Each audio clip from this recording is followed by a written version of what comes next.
Welcome back, everyone. Ready for another deep dive? Always. Awesome. So today we're going super focused, just one source.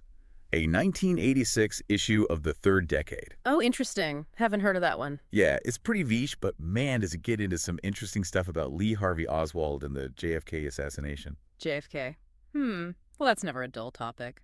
What angle does this publication take? Well, that's the thing. It doesn't just rehash the usual conspiracy theories, Yeah. you know?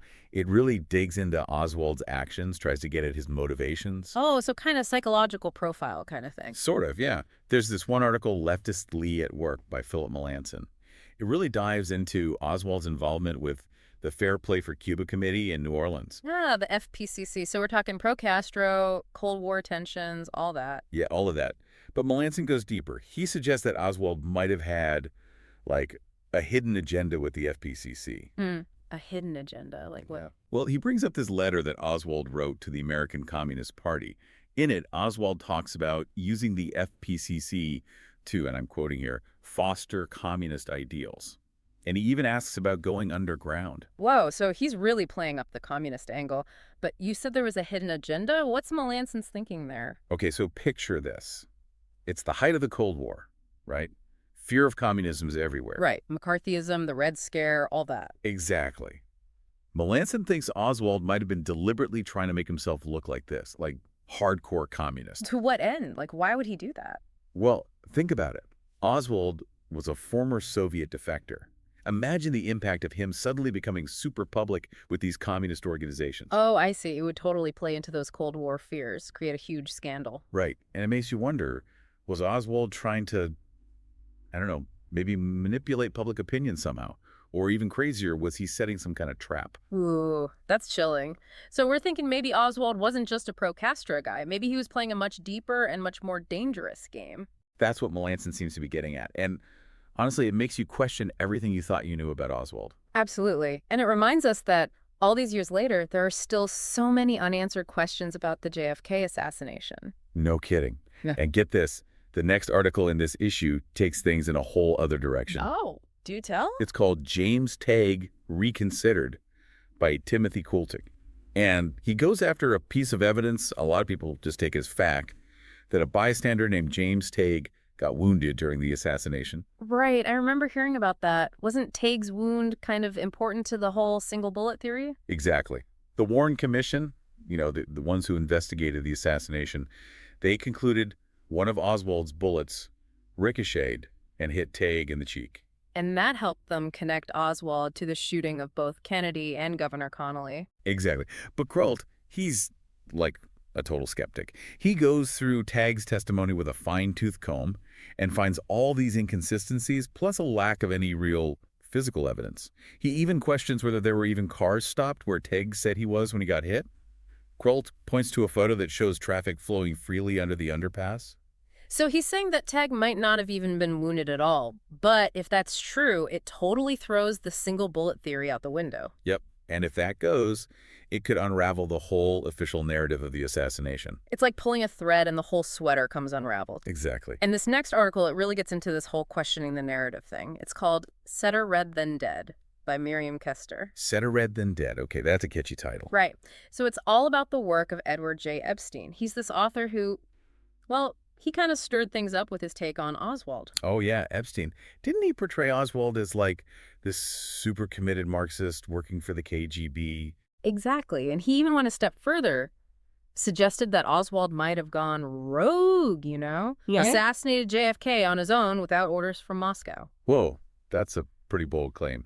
So this article, is it like diving into Epstein's theory, trying to prove or disprove it? Not really. Kester's focus is more on Epstein himself. Like, who is this guy? What are his connections? And, you know, maybe even more importantly, what's his agenda? I see. So less about Oswald, more about the guy writing about Oswald. Yeah, Kester seems particularly suspicious of Epstein's access to some pretty high-ranking former CIA officers. Oh, that's interesting. Like, she thinks they might have fed him information, maybe even misinformation. Is she suggesting a disinformation campaign? That's exactly what she's getting at. She even accuses Epstein of using these techniques like type B deception. Basically, it's a way to manipulate how people interpret information without actually, you know, lying or changing the facts. Oh, that's sneaky. So instead of like outright fabricating evidence, it's more about subtly influencing how people see things, planting seeds of doubt, that kind of thing. Precisely. It's a much more subtle form of propaganda, but it can be incredibly effective. Keister's argument is that Epstein, maybe intentionally, maybe not, was distorting the narrative around the JFK assassination. Wow.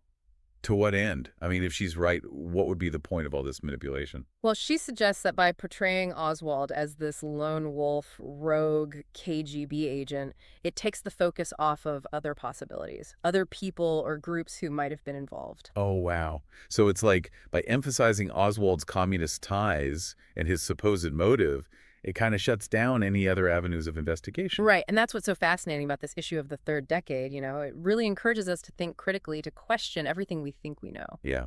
And this next article, it takes that questioning to a whole other level. It's What's in a Postmark Yeah. by Jerry O. Rose. Oh, yeah. This one is wild. It's all about, you guessed it, postmarks, specifically those related to Oswald. Postmarks. Really? I mean, that sounds kind of mundane. I know, right? But trust me, it gets interesting. Rose focuses on 3 key pieces of evidence: the envelope Oswald supposedly used to order the assassination rifle, a change of address card he sent to the Soviet embassy, and a letter he wrote detailing his efforts to, defect to the Soviet Union. Okay, so 3 pretty important documents. Yeah. And he's looking at the postmarks on these things. What's he finding? Inconsistencies. For example, the postmark on the rifle order envelope. It's dated before Oswald would have been at work, according to his timesheet.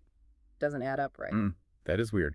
And what about the change of address card? Even weirder. It was supposedly signed by both Lee and Marina Oswald, but at the time, Marina was living in Irving, Texas, while Lee was in New Orleans. Wait, so they couldn't have both signed it in Dallas on the same day? Exactly. And there's more. The card lists their new address as this P.O. box in Dallas. But guess what? That P.O. box, according to records, wasn't even opened until the day the card was supposedly mailed. Hold on. So they're notifying the embassy of a P.O. box they didn't even have yet? Something's definitely fishy there. No kidding. And then there's the letter about Oswald's trip to Mexico City. Rose points out that this letter, supposedly written on a Saturday, was postmarked by the Irving post office late on a Tuesday afternoon. But Oswald had already left for work early that Tuesday morning. So if he wrote and mailed the letter before Tuesday, like the contents suggest, shouldn't it have been postmarked earlier? Unless it wasn't actually written and mailed when they say it was. That's the question Rose raises, yeah. And these might seem like minor details, but they could have huge implications if these documents were fabricated or tampered with. Well, it throws the whole case against Oswald into doubt, doesn't it? It's like, if the postmarks don't match up, what else might be wrong? It makes you wonder if the whole story is built on shaky ground. Right, and that's what's so powerful about this kind of deep dive. It's these seemingly small details that can sometimes lead to the biggest revelations. You start pulling on one thread, and suddenly you realize the whole tapestry is unraveling. It really makes you think, doesn't it? It does. Like, something as small as a postmark. Who would have thought that could be such a big deal? Right. But it's a good reminder, The tiniest detail can sometimes blow a whole case wide open, especially when you're talking about something as huge as the JFK assassination. Yeah, I mean, after all these different articles and theories, I'm kind of left wondering, where do we even go from here? Like, how are we supposed to make sense of it all? Well, I think that's the point, isn't it?